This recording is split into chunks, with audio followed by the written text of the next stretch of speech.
శ్వేత గారు, మీకోసం ఇల్లంతా వెతుకుతున్నాను. నా కోసమా? ఎందుకు నీలిమా? చూసారు కదండి నా పరిస్థితి. మా ఆయనను చూసుకుంటూ ఇల్లు గడపాలి. నాకేదైనా జాబ్ చూసి పెట్టగలరా? జాబా? ఏం చదువుకున్నావు నువ్వు? నేను ఇంటర్ వరకే చదివానండి. అవునా? డిగ్రీ లేదా? ఏ పనైనా చేస్తాను, ప్లీజ్ శ్వేత గారు. డిగ్రీ లేదంటున్నావు. నాకు తెలిసిన ఒక అంకుల్ ఉన్నారు. ఆయన ఛానల్లో వాయిస్ ఓవర్ చెప్పడానికి ఒక లేడీ కావాలన్నాడు. వాయిస్ ఓవరా అంటే ఏంటండి? నీకెలా చెప్పాలి?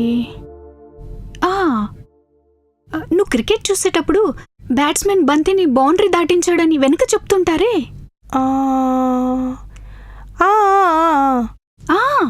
యూట్యూబ్లో న్యూస్ చెప్పేటప్పుడు ఫోటోలు వేసి వెనకాల మాట్లాడుతుంటారే. చూశాను. అదే నువ్వు చెప్పాలి. కంగారు పడకు, స్క్రిప్ట్ అంతా తెలుగులోనే ఉంటుంది. చాలా థ్యాంక్స్ శ్వేత గారు. It's okay.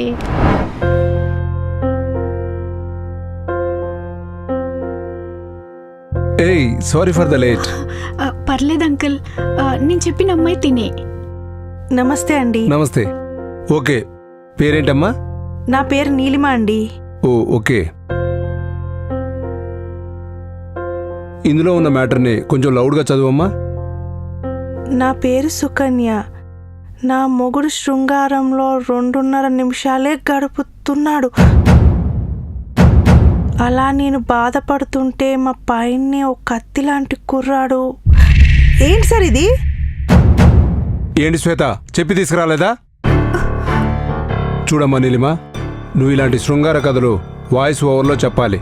ఇవి చదివేటప్పుడు ఆ శృంగారంలో ఉన్న ఘాటుని మత్తుగా చెప్పాలి.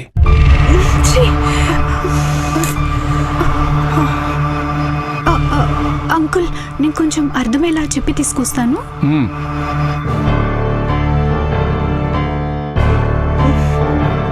శ్వేత గారు, ఏంటా మాటలు? అవి నేను ఎలా చెప్పగలను?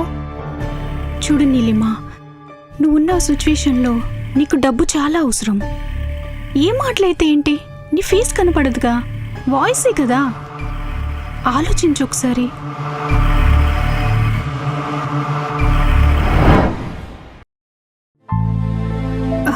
ఏం లేదు అంకుల్, అలాంటి మాటలు చూడగానే కొంచెం నర్వస్ అయింది.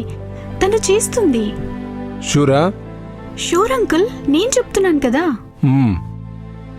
ఓకే, తన వాయిస్ కూడా బాగుంది. మరి అగ్రిమెంట్ చేసుకుందామా?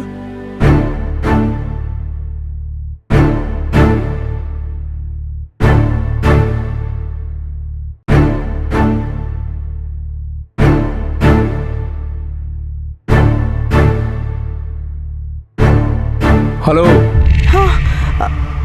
ఓకే సార్, చేస్తాను. ముందు ఈ పేపర్స్ మీద సైన్ చేయండి.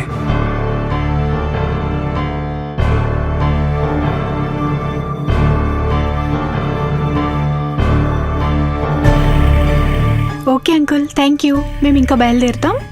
ఒక్క నిమిషం నీలిమ, మీరు కొంచెం బయట వెయిట్ చేయండి. నేను శ్వేతతో మాట్లాడేది ఉంది, మాట్లాడి పంపిస్తాను.